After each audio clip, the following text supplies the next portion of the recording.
Alors, la semaine dernière, sur les statistiques, nous avions fait petit 1 les séries simples, et nous en étions restés là. Une petite remarque sur les différences entre la médiane et la moyenne. Donc là, maintenant, nous allons marquer petit 2, séries pondérées. Alors, les séries pondérées.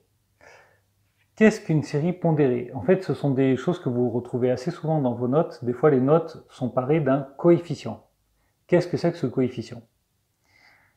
Ce qu'on appelle effectif ou coefficient ou pondération, ça correspond en fait au nombre de fois que cette valeur apparaît dans la série. D'accord? Par exemple, si je prends une série comme celle-ci, donc j'ai plusieurs fois le nombre 12, j'ai plusieurs fois le nombre 8, plusieurs fois le nombre 4, ainsi de suite.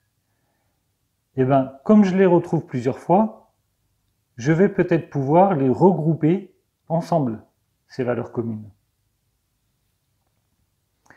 On va peut-être pouvoir les regrouper dans un tableau.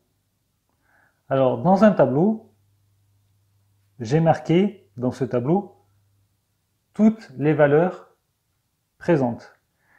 Quand on a une série statistique avec des valeurs qu'on veut regrouper dans un tableau, c'est bien de pouvoir les mettre dans l'ordre croissant. J'y reviendrai dans le cours de demain sur le diagramme en barre. Donc là, je les ai mises dans l'ordre croissant et on va essayer de trouver les effectifs. 12. J'ai le 12 ici. Combien de fois il apparaît? 1, 2, 3. Il apparaît 3 fois. J'ai commencé par 12 parce que c'était ma première valeur ici. Mais j'aurais très bien pu me dire 4, combien de fois il apparaît?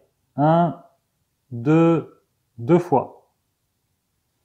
D'accord? Je vais faire comme ça d'ailleurs. 6. 6, combien de fois il apparaît? Une fois, une fois. 8, une fois, deux fois, trois fois. 9, une fois, deux fois. Et enfin 10, une fois.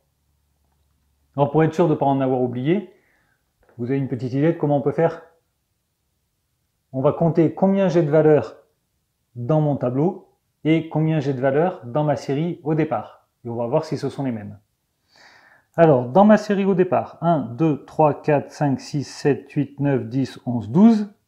Dans mon tableau, 2 plus 1, 3, 3 plus 3, 6, 7, 8, 9, 10, 11, 12. A priori, ça a l'air pas mal, je les ai toutes trouvées. Je les ai toutes comptées en tout cas.